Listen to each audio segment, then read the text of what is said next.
하나의 천하의 순리다. 그런 아주 너무도 놀라운 그런 선언을 하고 나온 사람, 이 사람이 마르크스인데, 이 가짜 이론을 가지고 세계를 말아먹었던 사람이죠. 지금 여러분이 보시는 이 동상이 마르크스의 동상이 아니고 묘비입니다. 묘비 앞에 저런 이제 상이 서 있는데, 영국에 있는 마르크스의 무덤인데, 금년에만 해도 이 마르크스의 무덤이 2번 테러를 당했다 그래요. 그리고 지금 뭐 빨간 페인트로 막 칠해놨죠. 그 영어로 뭐라고 막 욕설을 지금 써놨는데, 뭐라고 써는지 그 내용은 잘 모르겠지만, 그래서 묘지 지기가 아주 머리가 아프답니다.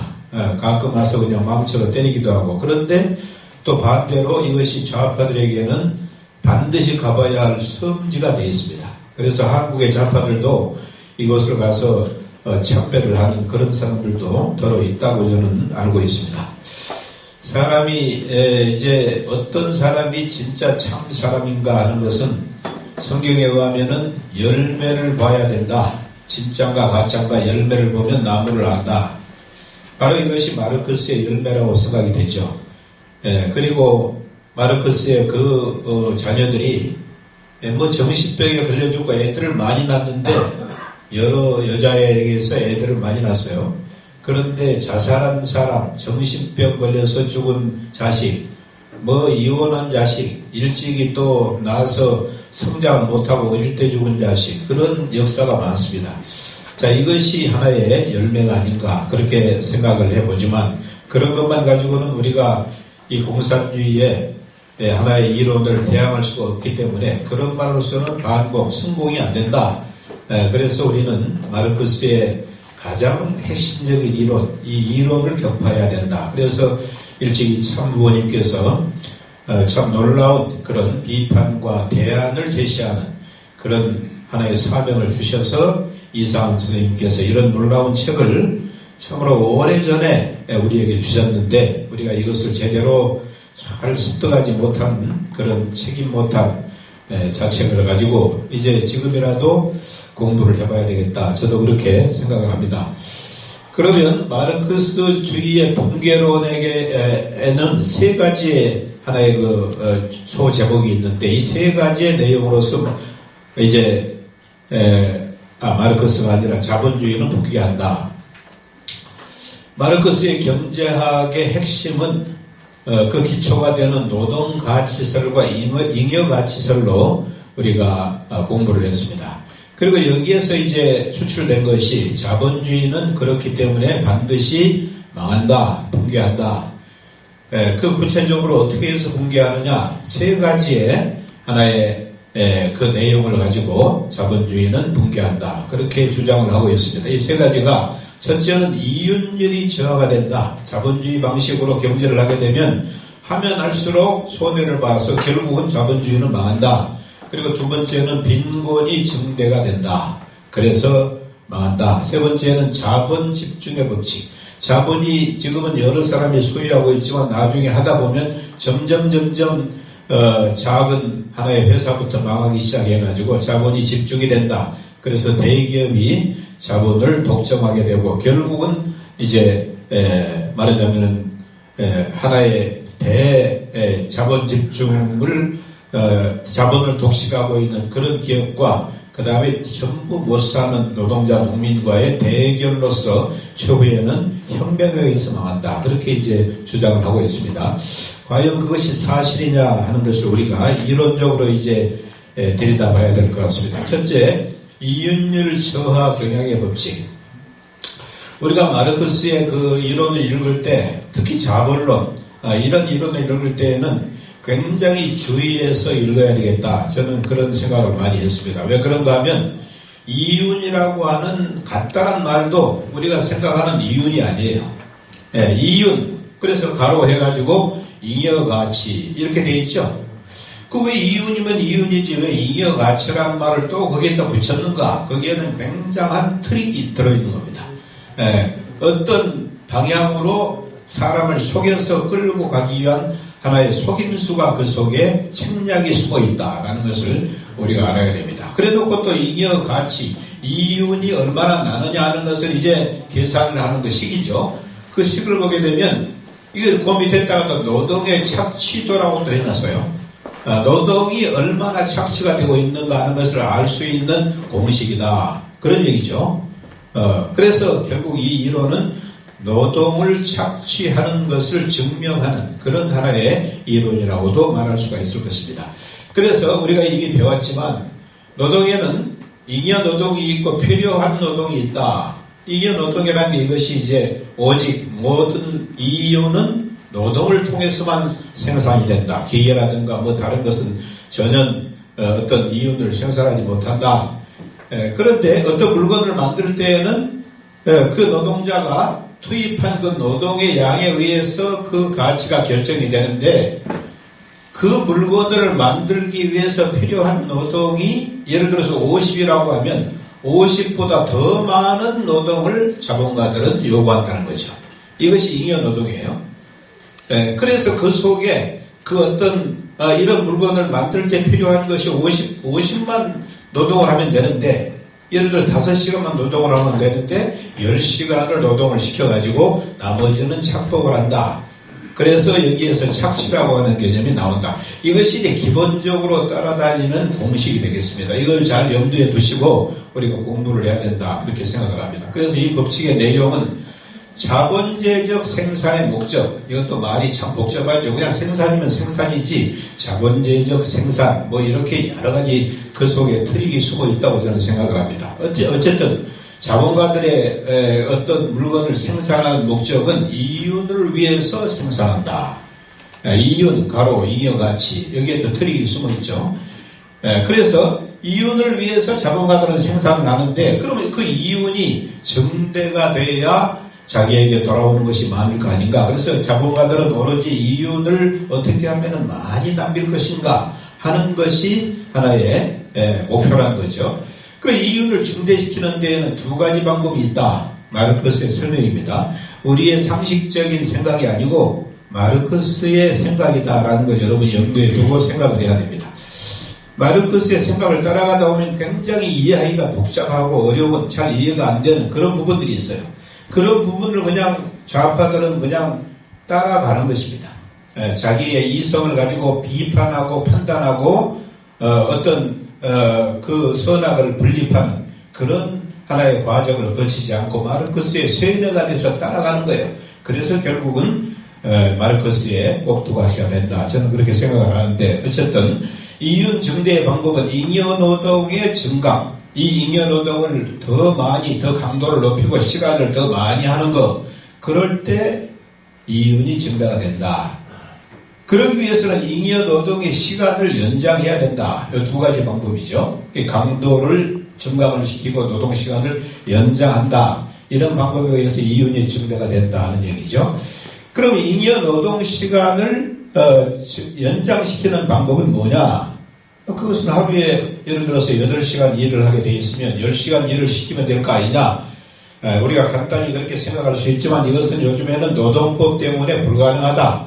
그렇기 때문에 시간을 늘리지 않고 잉여노동 시간을 연장하는 방법, 그 가치를 더 많이 생산하기 위해서, 이윤을 더 많이 생산하기 위해서는 잉여노동 시간을 연장해야 되는데 어떻게 시간을 늘리지 않고 연장할 것이냐 하는 것이죠.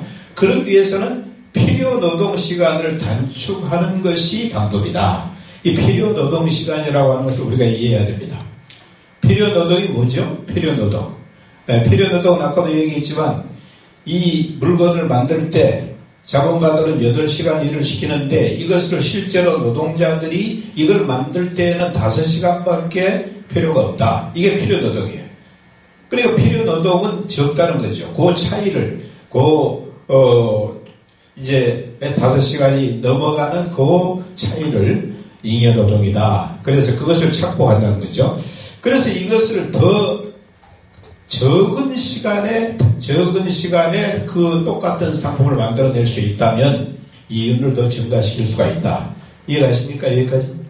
네. 그래서 그러기 위해서는 인간의 힘과 더불어서 인간을 도와주는 기계가 필요하다.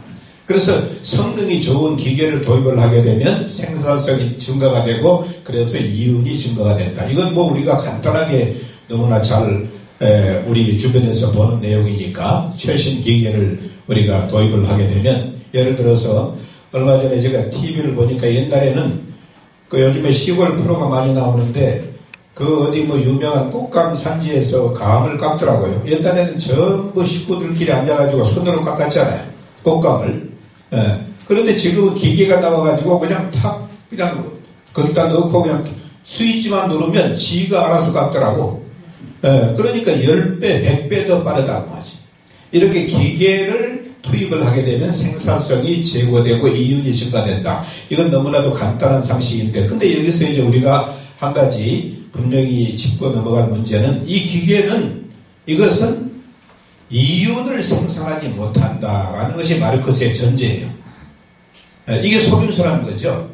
오직 인간의 노동력만이 이윤을 생산하는 거지 기계는 불변자본이다. 그런 또 말이 들어가 있죠. 우리가 앞에 배웠지만은.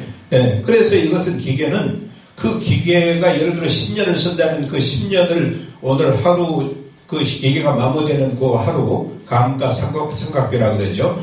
그 정도의 부분만 기계가 역할하는 거지 나머지는 다 인간이 하는 것이다. 그렇게 본다는 거예요.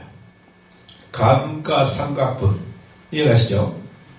그래서 100만원 주고 기계를 샀으면 그 100만원이 앞으로 10년 쓸 것이다. 그러면 오늘 하루 10년 곱하기 365 해가지고 그것을 나눠서 오늘 하루 분량은 딱 그 어느 정도 그것만 기계가 기여하는 거지 나머지는 다 노동자의 몫이다. 이렇게 주장을 한다는 것이죠. 이건 완전히 거짓말이죠. 그렇지만 이 거짓말에 많은 사람들이 속아서 지금까지 결국 자본가들의 의사에 착취를 당하고 있다. 그렇게 이제 주장을 해왔던 것이죠. 그래서 아무튼 새로운 기계를 도입을 해서 이윤을 증가시키려고 한다.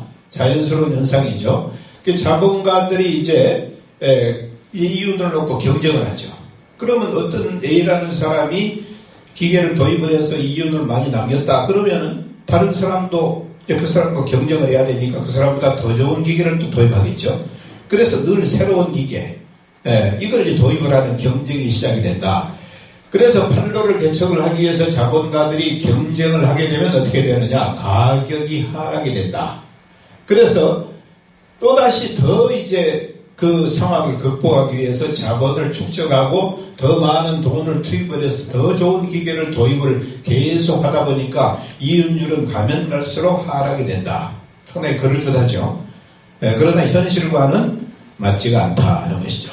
현실과는 이제 비판은 있다 하겠습니다만은 그래서 이것을 그들은 새로운 기계를 사기 위해서 자본을 축적을 해야 반드시 축적해야 된다. 이것은 하나의 법칙이다. 그래서 이걸 자본 축적의 법칙이다. 그렇게 마르크스는 주장을 했어요. 자본가는 보다니 개량 기계와 새로운 생산 방법을 써야 하며 이 확대는 누진적 축적으로밖에 할 수 없다. 그런데 그 축적하는 그 자금은 뭐냐? 그것도 역시 노동자, 농민의 땀, 피땀이다. 그런 얘기죠. 그래서 이 축적은 잉여가치의 일부가 그 속에 들어간다. 그리하여 잉여가치율, 즉 자본에 의한 노동의 착취도가 동등 불변일 때 필연적으로 일반적 이윤율의 단계적 저하라는 결과를 일으키고 만다. 이게 마르크스 자본론에 나와 있는 내용인데 여기 말이 좀 복잡하죠. 이거 좀 이따가 다시 설명을 하도록 하겠습니다. 이윤율 저하 경향의 법칙. 이윤율이 이제 저하되는 그 경향의 법칙 중에 중요한 것은 먼저 이걸 이해해야 됩니다. 마르크스는 이것이 아주 불변의 법칙이다. 그렇게 주장을 하죠. 잉여가치율, 노동의 착취도는 필요한 노동과 그 다음에 잉여노동. 잉여노동을 필요한 노동으로 나누면 얼마나 착취를 당하고 있는가 하는 것이 잉여가치율이 나온다. 그런 얘기죠.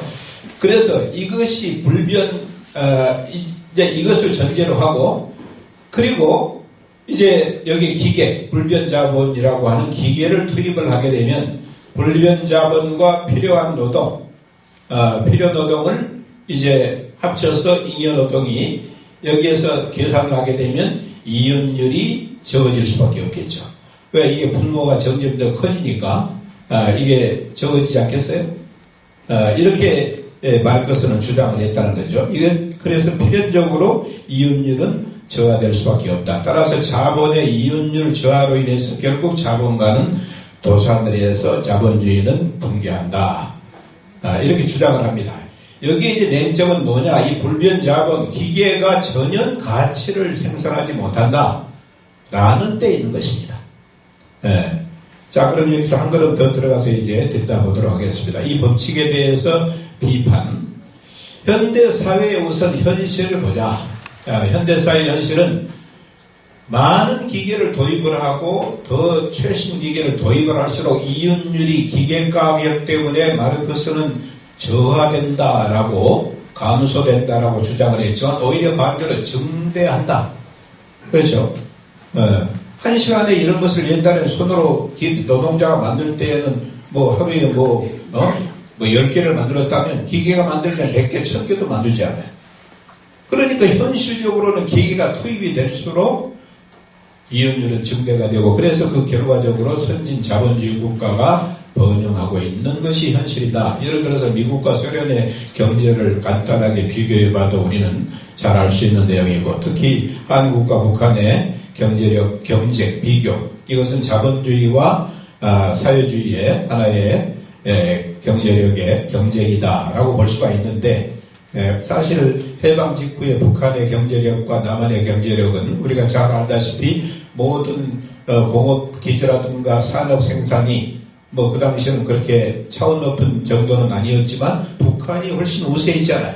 그래서 전력도 북한이 남아 들어갔고 발전소도 많고 비료 공장도 많고 그런데 세월이 흐르면서 경쟁을 했을 때 오늘날 그 현실은 참으로 하늘과 땅 사이의 그런 현실을 우리가 보고 있다는 것입니다.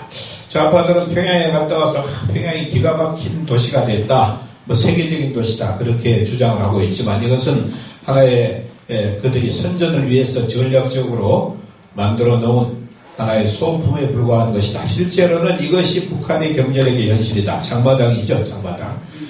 우리가 이런 내용을 놓고 볼 때 우선 현실적으로 마르크스의 그 이론은 현실에 적용했을 때 전혀 맞지가 않았다. 그 다음에 이제 이론적으로 증명을 해보자. 마르크스는 자본가의 창출을 증명하기 위해서 노동력에 비해서 상대적으로 큰 이익을 창출하는 기계자본. 이 기계자본은 이것은 불변이다. 가치를 생산할 수 없는 불변 하나의 자본이다. 그렇게 주장을 해서 즉 이익을 창출하지 못하는 요소다. 그래서 이것을 논증하기 위해서 상당히 복잡한 여러 가지의 용어를 가지고 책략을 부렸다 하는 것입니다. 필요노동이라든가 잉여노동이라든가 잉여가치라든가 이런 실제로 존재하지도 않는 가공적인 개념을 날조를 했다는 거죠. 그래서 이런 언어의 책략 속에서 이 기계가 가치를 생산하지 못한다라는 것을 이제 마치 진리인 것처럼 주장을 했죠. 그래서 이 마르크스의 이와 같은 잉여가치율, 이윤율의 이 공식은 이건 성립되지 않는 공식이다라는 것입니다. 그러면 이제 이상한 선생님은 이 공식은 성립되지 않는 공식이기 때문에 이것은 폐기 처분해야 되는데 우리가 소위 이제 뭡니까? EJ라는 말이 있죠. 그런 것처럼 우리가 마르크스를 때려잡는데 마르크스의 이론을 가지고 때려잡는다면 그 이상의 좋은 결과가 없겠죠. 그 이상의 좋은 무기가 없겠죠. 그래서 이제 우리 그 이상한 선생님의 그 이제 비판의 내용이 마르크스의 이론을 약간 좀 변형을 시켜가지고 그걸 가지고 마르크스의 이론의 허구성을 폭로를 하시는 그런 내용으로 기록이 되어 있더라고요.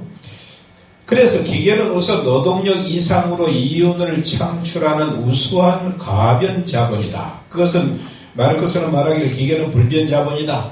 라고 해서 기계를 투입할수록 이 분모가 커지기 때문에 이 같은 잉여 노동의 하나의 내용을 넣고 이걸 계속 쪼개다 보면 더 이윤이 감소가 된다. 이런 주장을 했는데 그건 그렇지가 않다. 마르크스의 이윤율 공식을 수정을 해서 적용을 했더라고요.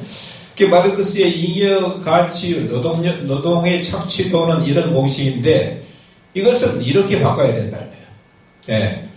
그래서 기계도 필요한 노동으로 보고 노동자의 노동도 필요한 노동으로 봐야 된다는 거예요.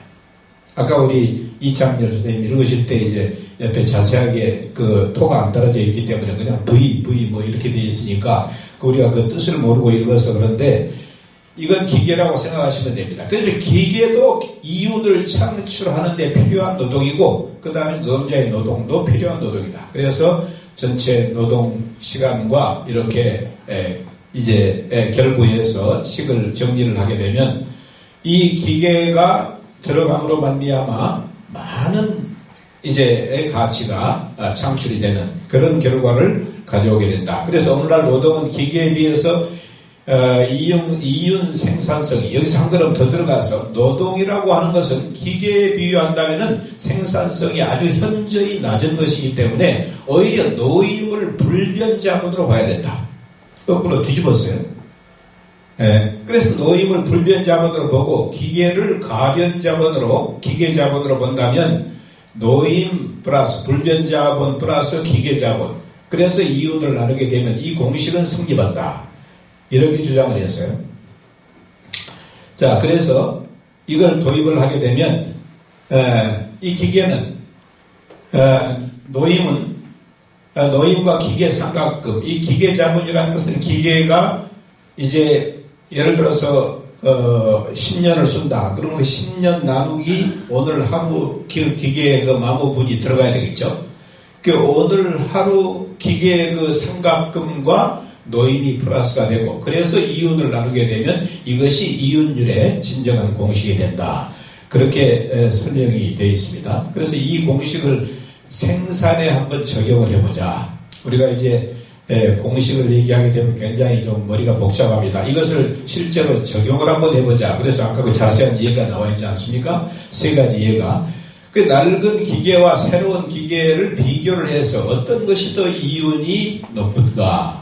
새 기계는 물론 비싸겠죠. 그러니까 마르크스 이론에 따르면 비싼 기계를 사기 위해서 무슨 가치를 생산하지도 않는 기계를 불변자본인 기계를 자꾸만 투입을 하다 보니까 이윤이 점점 낮아진다.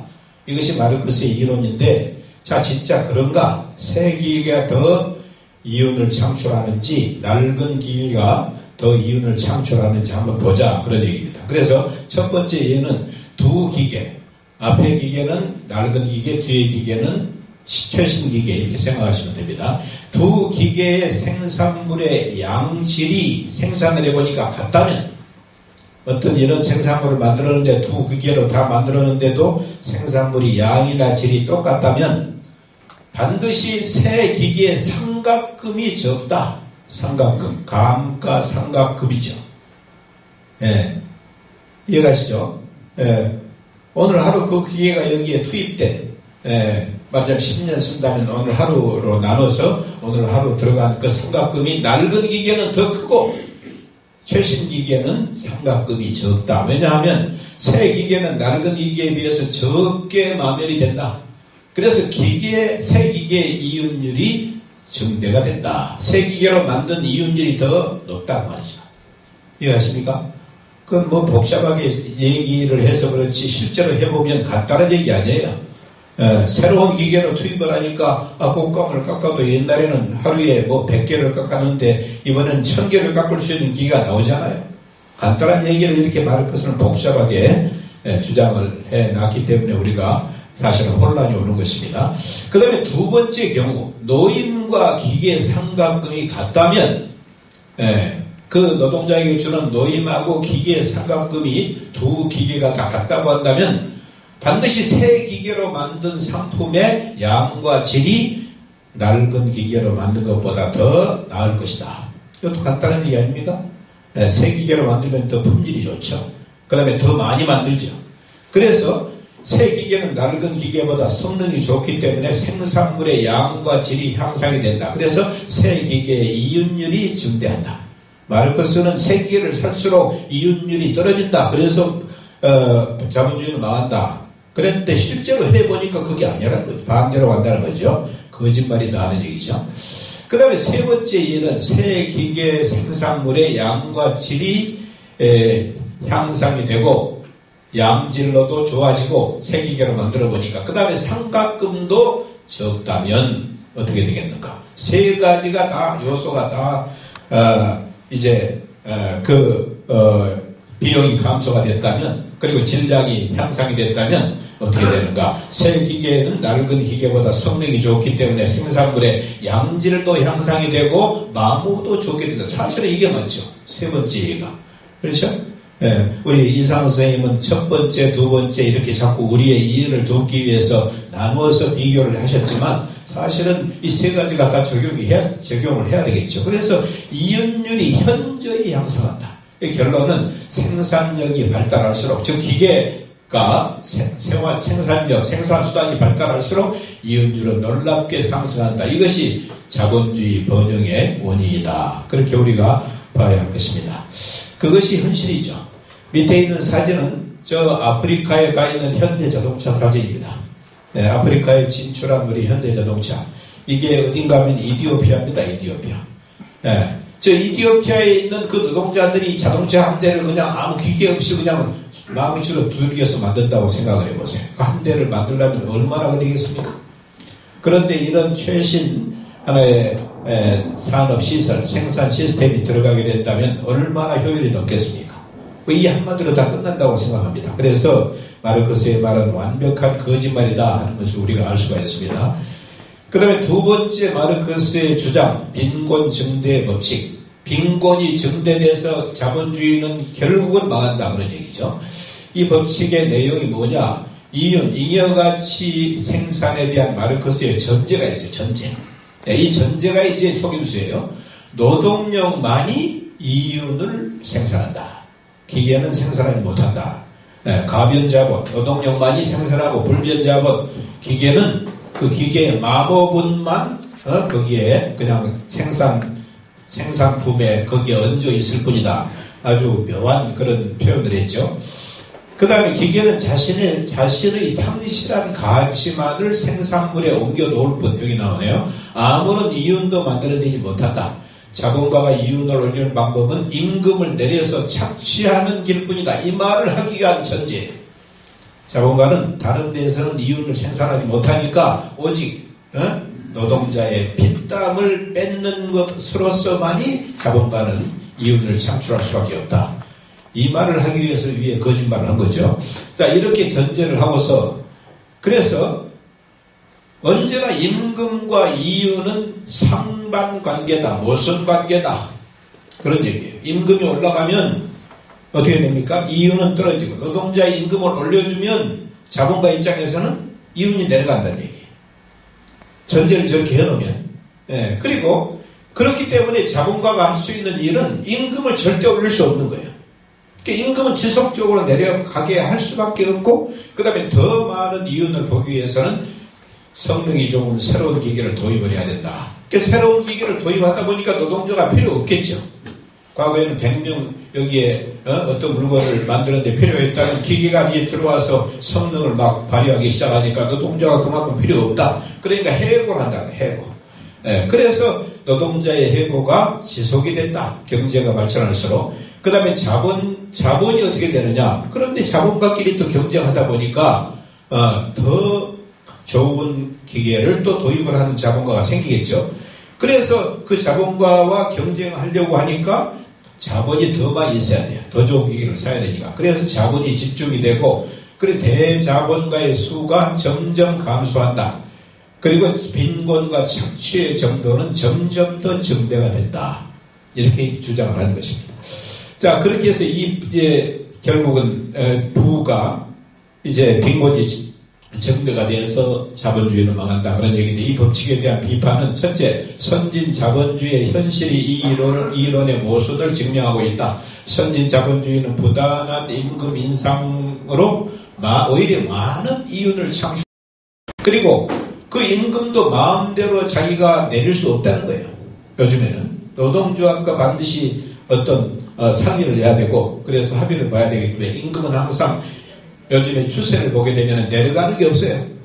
그렇지 않습니까? 임금이 전부 추세가 올라가는 추세지 내려가는 임금이 거의 없다.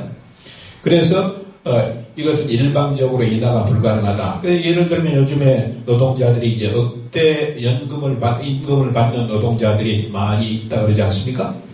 예. 그 이제 저 현대자동차, 대표적으로, 그런 데가 이제 노동자이면서 억대 임금을 받고 그것만으로, 부족해가지고 그 다음에 많은 또 혜택을 주장을 하죠. 자기 자식에게, 다 물려줬다든가 자리를, 특별 채용을 하도록 지도를 만다든가 이렇게 행포를 부리고 있는데 이 통계는 몇 년 전 통계입니다. 2016년 통계인데 9,400만 원 현대차네요.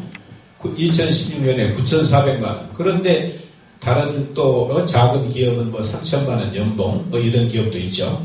그래서 연봉 차이가 많이 나고 있다. 이런 통계인데 아무튼 이렇게 억대 연봉을 많이 받는 노동자가 많이 등장하고 있다. 그래서 자본주의 사회는 빈곤이 증대되는 사회가 아니고 부가 증대되는 사회다. 다만 그 부가 제대로 잘 합리적으로 분배가 잘 안 되고 있는 문제점이 있을 뿐이지 빈곤이 증대가 되는 건 아니라고 말이죠. 빈곤이 증대돼서 자본주의가 망한다 하는 말은 완전히 거짓말이다 하는 것을 우리가 알 수가 있습니다. 그런데 세 번째, 자본 집중의 법칙. 이 법칙의 내용이 뭐냐? 자본주의의 기업인의 목적은 오로지 이윤 창출이다. 잉여가치의 생산인데 여기에 또 상당히 트릭이 들어갑니다. 잉여가치가 뭐냐? 잉여가치는 두 가지 잉여가치가 있다. 그렇게 얘기를 해요. 그래서 절대적 잉여가치, 상대적 잉여가치. 절대적 잉여가치는 뭐냐? 노동시간을 늘려서 만드는 잉여가치. 상대적 잉여가치는 새 기계를 채용해서 필요 노동시간을 단축해서 만드는 잉여가치. 아까 우리가 다뤘죠. 그래서 자본가는 이제 노동시간을 늘리는 것은 한계가 있고 또 어렵기 때문에 새 기계를 채용할 수밖에 없는데 새 기계를 구입을 하기 위해서 자본을 기계 쪽에 많이 투입을 한다는 거죠. 자본을. 이것을 자본의 유기적 구성에 고도하다. 이렇게 이름을 붙였어요. 그러니까 투하 자본 중에 그 공장을 운영하는데 그 기업을 운영하는데 많은 자본이 들어가지만 그 투하 자본 중에 기계 부분에 투입되는 그 자본이 증대하는 상태. 이것을 자본의 유기적 구성에 고도하다. 그렇게 아주 어려운 말로 아주 주장을 했어요. 그래서 이제 자본가들끼리 새로운 기계를 도입하는 경쟁이 벌어지겠죠. 대자본을 축적해야 되고 기계를 사야 되니까 그 다음에 새 기계를 도입을 하고 그러면 이제 힘이 없는 중소기업은 도산하게 되고 대자본가는 이제 생산수단을 기계를 많이 이제 사가지고 생산수단을 병합하게 되고 그래서 독점 자본이 형성이 되고 자본주의 사회가 결국은 대기업 자본이 집중이 된 몇몇의 대기업만 살아남고 나머지는 싹 죽는다.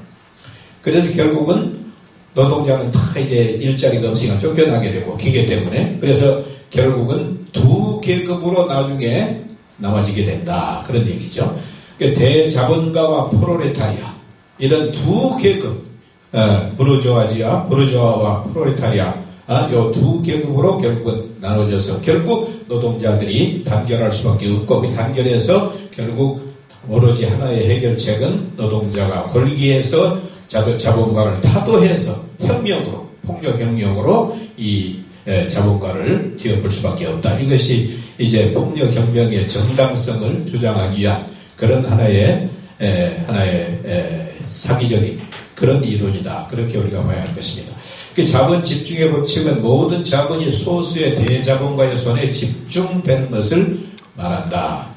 그럼 이 법칙에 대해서 어떻게 우리가 비판할 것인가? 첫째, 독점 자본의 형태는 오늘날 카르텔, 트러스트, 콘체른 이런 형태로 이제 자본이 회사끼리 뭉친다든가, 또는 여러 회사가 연합한다든가, 이런 여러 가지 형태로 독점 자본이 드러나고 있지만, 그런데 이 자본이 커지고 회사가 커지게 되면 이 회사가 개인이 이런 큰 회사를 설립하거나 유지하기는 대단히 어렵다는 거죠.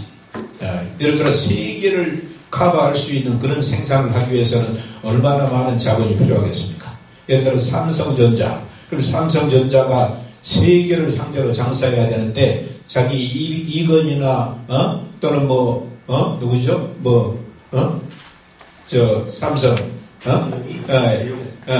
이재용이 자기 재산만 갖고 안 된다는 거죠. 그러니까 주식을 모집하게 되고, 그래서 제가 좀 전에 인터넷 검색을 해보니까 삼성의 전체 삼성 일가의 우호 자본까지 다 합쳐서, 그래서 삼성전자의 지분율이 얼마냐? 20%가 안 된대. 20%.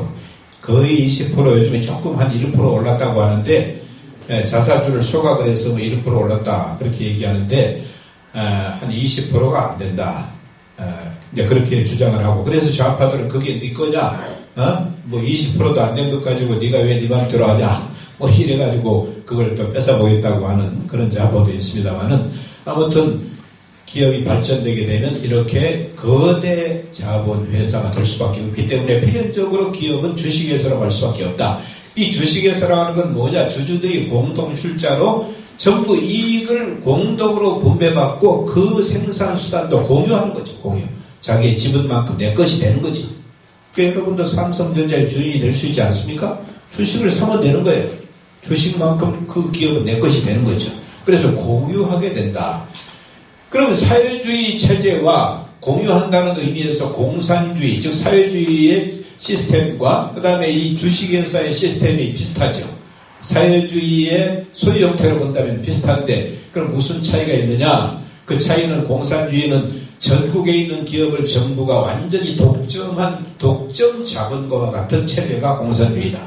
그러니까 공산주의가 독점 자본가를 비판을 많이 하지만 실제로 독점 자본주의는 가장 크고도 가장 강력한 독점 자본가는 누구냐? 공산주의 정부라는 거죠. 네. 그래서 그 공산주의 정부가 모든 걸 독점하고 모든 뭐 기획을 하고 뭐 몇 개 생산하느냐, 고무신 몇 건에 금년에 만드느냐, 뭐 이런 것까지 전부 자기들이 마음대로 그냥 자본가니까, 자기가 주인이니까 회의를 통해서 결정을 하기 때문에 현실과는 전혀 맞지 않은 그런 이제 현상이 벌어진다는 것입니다. 그러나 주식회사는 어떤가? 주식회사는 주인이 혼자가 아니에요. 네, 주식회사는 주인이 여럿이기 때문에 소유자가 여럿이다 라는 것입니다. 근데 공산주의와 주식회사가 다른 점이 뭐냐? 공동기업체라고 하는 면에서 같지만은 공산주의는 국영이고 통제경제다. 그래서 자유가 없다. 자유를 인정하지 않는다. 1인 독재다. 국가 관리에 의해서 일방통행의 모든 계획이나 통제나 관리를 한다. 그런데 자본주의 사회에서 같은 공동소유주만 민영이고, 이 주식회사는 민영이고 자유경제다. 그래서 기업의 생산물의 교환, 이 모두가 소유자의 자유다. 그래서 기업이 커질수록 생산수단은 다수의 공동소유로 갈 수밖에 없다. 자본이 집중되는 것이 아니라 마르크스의 제3법칙, 자본이 집중해서 나간다고 그랬는데 자본이 분산되고 대조가 된다. 그 다음에 자본주의 사회에 중소기업이 없어진다고 했는데 실제로는 중소기업이 굉장히 활발하게 발전되고 있다라는 것이죠. 이것도 자본이 분산돼 가는 것을 의미하는 현상이다. 그 다음에 자본주의 사회 계급이 2대 계급으로 분산된다고 마르크스는 주장을 했는데 그렇지 않다. 이 억대 노동자가 생기면서, 그러면서 중간층이 많아지면서, 물론 지금도 어려운 사람들이 있죠. 그렇지만 대부분 전반적으로 봐서 중간층이 많아지면서 계급의 간격이 좁아지고, 그래서 경제적으로 궁극적으로는 무계급 사회로 가는 것이다. 자본의 경영과 경영이 분리가 되고, 그 다음에 농민 지식인도 자본을 소유하는 그런 시대로 간다. 그런 의미에서 자본 집중의 법칙은 완전히 오류다. 그걸 우리가 알 수가 있습니다. 우리 원리에 결론적으로 이상사회는 뭐냐? 이상사회는 공생, 공영, 공의주의 사회다. 그렇게 되어 있죠. 네. 공생, 공영, 공의가 뭐냐? 하나님이 볼 때 이 세상의 모두가 내 자식이다 말이죠. 그러니까 하나님이 이 세상의 모든 것을 어느 한 개인이나 어느 한 집단에게 이건 네 것이다, 나머지는 다 종이다, 그런 아버지가 없다는 거죠. 그러니까 하나님은 모든 자녀에게 공유하는 것이 하나님의 소원이다. 그래서 만물을 다스리라, 그런 말씀을 했던 거죠. 바로 그것을 경제적으로 표현한 것이 공생, 공의, 공영의 사회다.